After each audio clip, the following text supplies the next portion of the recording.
like, I just want to be very honest about everything, alright? So forget the camera. It's just because the conversation I really want to know is something that's very close to my heart as well.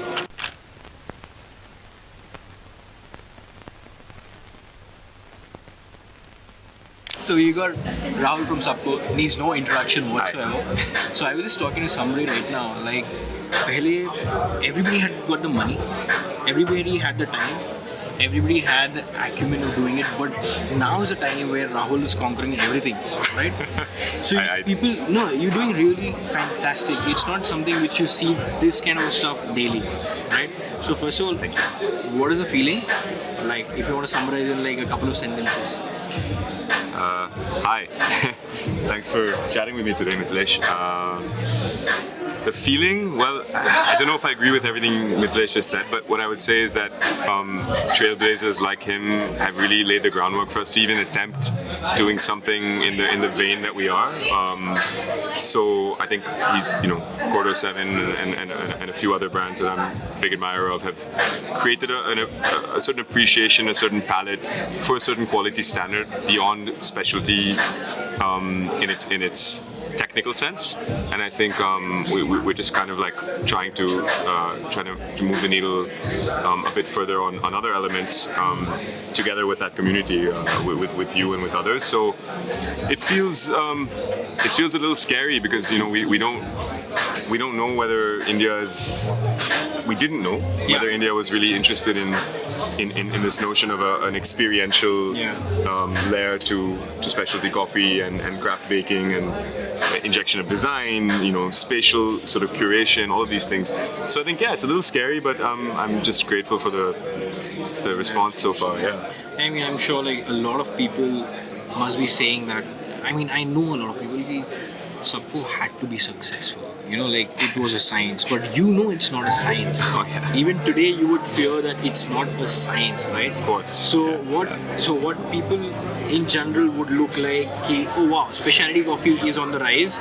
So basically, it's a given. Good design, good design, good space, cool vibe. We'll just sort it out. But just let's go a little bit behind the scenes. What scares you the most, or what is the feeling that goes behind doing everything? Are you skeptical about it when you move things ahead? Are you not skeptical, but what is the feeling like? I'm sure it's not going to be like a cocky, overconfident feeling for sure. You cannot take that for granted. You can speak to anyone that I know, any of my team. I mean, that's never been our approach. I don't think any of our team members are wired that way either. We hire very specifically for people that are looking to push our own boundaries and our own limits all the time, and find ways to make that palpable to an audience that might not be used to the ideas that we're trying to create for them. So I would say yes, it's 100% agree, Mithilesh, that the idea that just because coffee might be going through a bit of a renaissance in India, which I think we can agree might be happening, that doesn't absolve us as coffee entrepreneurs from having to put in incredible amounts of quality control effort, QCing everything from the coffee product itself to again creating experiences out of coffee. I mean, Mithilesh has done an incredible job on the content side with doing this. We have a ways to go on that. I think we're a little bit different in the sense that we're a craft bakehouse and we're a specialty coffee roastery. So we also try to approach the gastronomic side of things with coffee in a way that I think is fairly unique to Subko in the way that we've tried to have a kind of a dual vertical way of building our brand. So I think that's allowed us to create different relationships for people with coffee as well. So we just try to kind of make those connections whenever possible, and I think I agree with you fully. It's not a given. I think it really isn't a given, and I think we take our job incredibly seriously here. We have a lot of really passionate craftspeople that work here, and I couldn't do any of this without them. So yeah. Wow, that summarizes a lot of things. I think there's also one thing that Subko has done really well is that it's simply you're doing coffee, you're doing bakehouse. That's about it. That's it. That's about it. Yes. But it's been done in such a niche, simplistic, and an honest manner. It just makes a lot of difference. You know, like Thank you. not everybody would keep this. Like if you can just pan around over there, not everybody's gonna keep this all. It's all on display. You guys.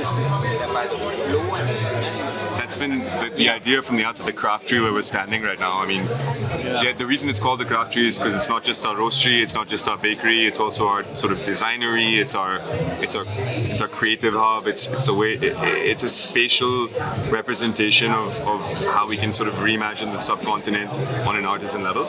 And I think we want to be transparent. I mean, there's nothing to hide. Traceability and transparency is something you believe in, I believe in, and we're just trying to represent that to every degree possible. That's fantastic, man. And I mean, you must have heard this like over and over again. So it might sound very boring, but you started just before the lockdown. That's true. 3 days actually. 3 days before the lockdown. What were you feeling when the lockdown came? Like, what was the honest feeling? Like something that you want to tell people so that they are not demotivated. Yeah. But somebody who's starting out, they are like, okay, he has gone through. I think we might have to go through the same. Yeah. But what would you like to tell? It's a great question, Mithilesh. I mean, it was a very, very harrowing period for me personally, as well as everyone that's been involved in this project. I think it's what I would say, given all of the risks that we all kind of operate in these days, starting with the beginning of the pandemic, I suppose, is to have.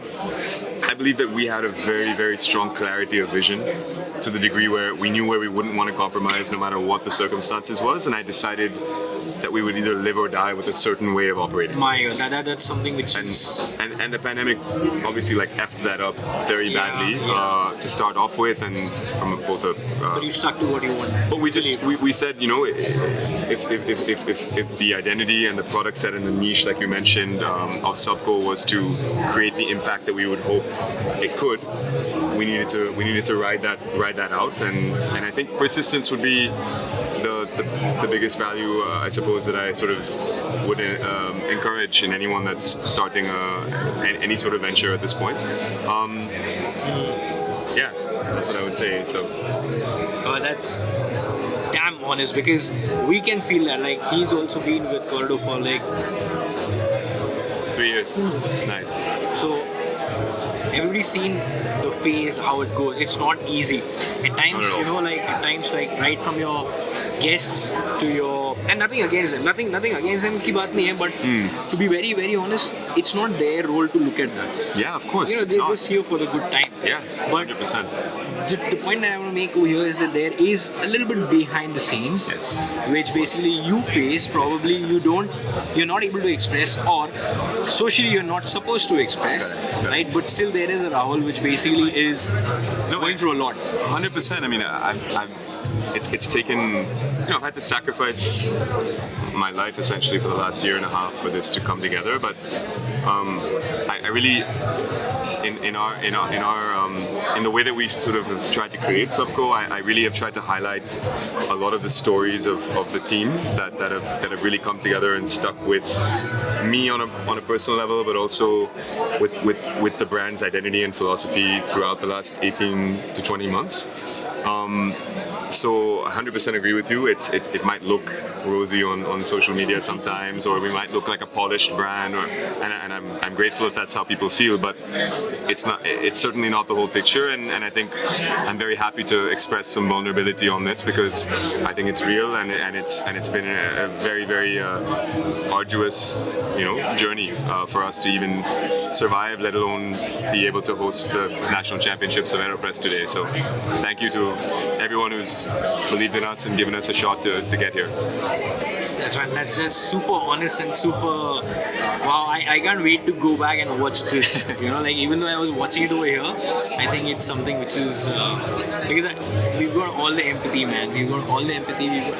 So I'll tell you a little bit on this thing. Indian AeroPress Championship happening 2021 at Subko, right? Indian AeroPress Championship happening in 2017. Sure, winning that was great. Sure, it was like, I wouldn't lie. It's huge. It was a huge thing. But what's bigger and what's better is that we can see the amount of people getting into the airpress thing or getting into coffee more and more. Definitely. We've got a population of 1.4 billion, and there's somebody who's just asking me right now, like, why would you promote somebody else also? The entire point is that we've got an opportunity to basically coexist so easily, so damn easily, because the more everybody puts in efforts by educating, our efforts, our timelines go down. You know, like our efforts are like eased out a little bit. 100%. So it's so great to see Subko doing fantastic. I'm sure there are plans ahead. I'm sure there are a lot of things which you planned over here itself. And I don't want you to genuinely look ahead. I want you to enjoy this as much, because there's always somebody who will be saying, like, you know, there's a future growth, there's blah blah blah. But I think you know what I mean. Like, it's Exist in the moment for a while. Yes, Yeah. yes. Yeah. I think, and you're doing fantastic. You don't need any kind of more, what do you say, outside motivation. I think you're motivated enough. But I think the entire country is with you for all the things that you're doing. And thank you so much for your time. Thank you, Mithilesh. Appreciate it. Photo 17, you guys keep killing it. You guys have mad respect here at Subko and obviously across the country. And I think you guys have set the tone that for brands like us to give us a chance to live out our vision. So thank you. Thank you so much, man. Super, man. Thank you so much for your time. I didn't feel like I'm meeting you for the first time. Yeah, it's weird, huh? Yeah, Yeah, true, actually. Yeah, it's our first time ever meeting.